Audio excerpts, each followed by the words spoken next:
এজন্য ও নড়াইলবাসীর মানুষ, ও লোহাগাড়ের মুসলমান,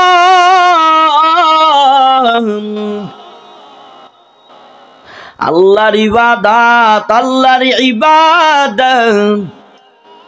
আল্লাহ বলেন আফা হাসিবতুম আন্নামা খালাকনাকুম আবাসা। ও মানুষ, আমি কি আল্লাহ তোমাদেরকে অনর্থক বানাইছি? তোমরা কি এই ধারণা করো অনর্থক বানাইছি? আল্লাহ কয় মানুষ না, আমি আল্লাহ তোমাদেরকে অনর্থক বানাই নাই। সবকিছু বানানোর পিছনে উদ্দেশ্য আছে। মোবাইলওয়ালার বানাইছে, মোবাইলওয়ালার উদ্দেশ্য আছে। আমার রব এই মানুষ বানাইছে,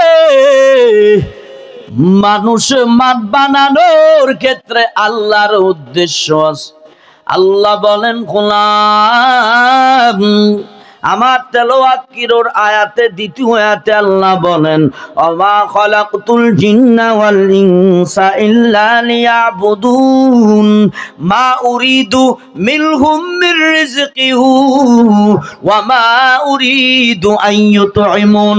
আল্লাহ বলেন বান্দা, আমি আল্লাহ জিন এবং মানুষকে বানাইলাম আমার ইবাদতের জন্য। আমি আল্লাহ তোমাদের কাছে খাদ্য চাই না, আমি আল্লাহ তোমাদের কাছে পানি চাই না, আমি আল্লাহ তোমাদের কাছে রিজিক চাই না। আল্লাহ কি আমাদের কাছে খাদ্য চায়? আল্লাহ কি খায়? কথা কন না, আল্লাহ খায়নি। আল্লাহ কয় বান্দা, আমি আল্লাহ তোমার কাছে রিজিক চাই না, আমি আল্লাহ তোমার কাছে খাদ্য চাই না। কারণ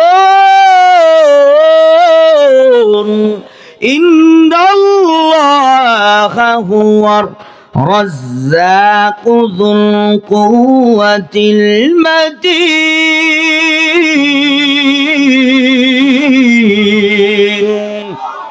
আল্লাহ বলেন বান্দা, নিশ্চয় আমি আল্লাহ তাআলা হলাম রিজিক দেনেওয়ালা, আমি আল্লাহ হলাম তোমাদের রিজিক দাতা। ওয়া মা মিন দাব্বাতিন ফিল আরদি ইল্লা আলাল্লাহি রিজকুহা। এ বান্দা, আমি রিজিক দেনেওয়ালা, আমি আল্লাহ আমার হাতে রিজিক রাখছি, আমি আল্লাহ তোমার রিজিক আমি পৌঁছা দিব। ও লোহাগাড়ের মুসলমান,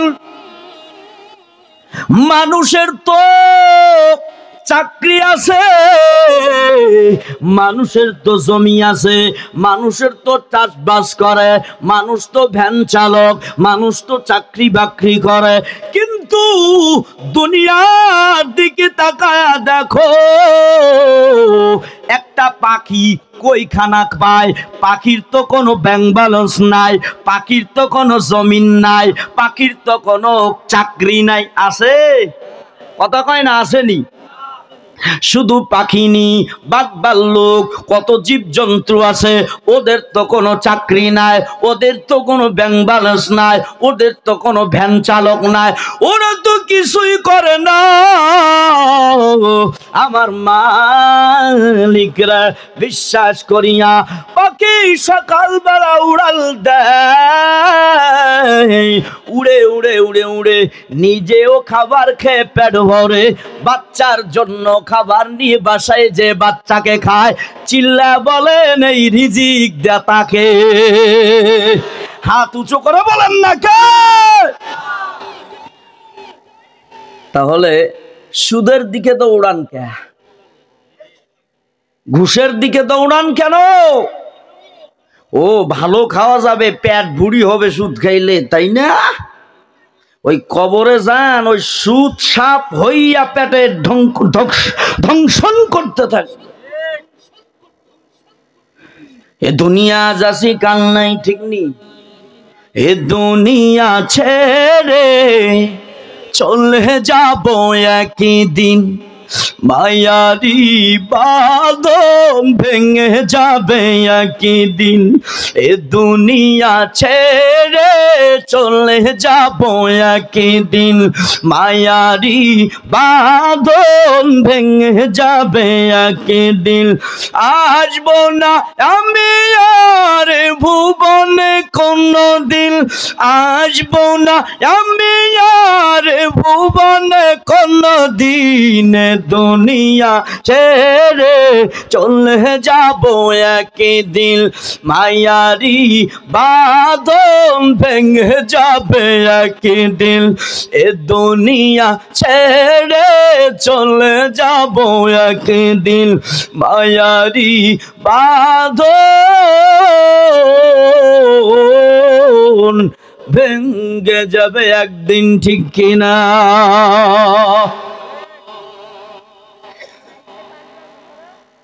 হালাল খাইতে খাইতে হালাল খান আর রবকে বলেন, রব তুমি আমার হালালে বরকত দাও। কত আল্লাহ ওয়ালা আছে এখানে, কত মানুষ আছে হারামের দিকে যায় না। হারাম যারা খাবে, নবী বলে হারামের রক্ত মাংস হারাম খানেওয়ালা এই শরীর জান্নাতে যাবে না। এজন্য নড়াইলের মুসলমান হারাম খাওয়া যাবে না। দুনিয়া একটু কয়েকদিন কষ্ট করে করে যান, চোখ বন্ধ হয়ে গেলে সব শেষ, হারাম খাওয়া যাবে। ও যুবকেরা,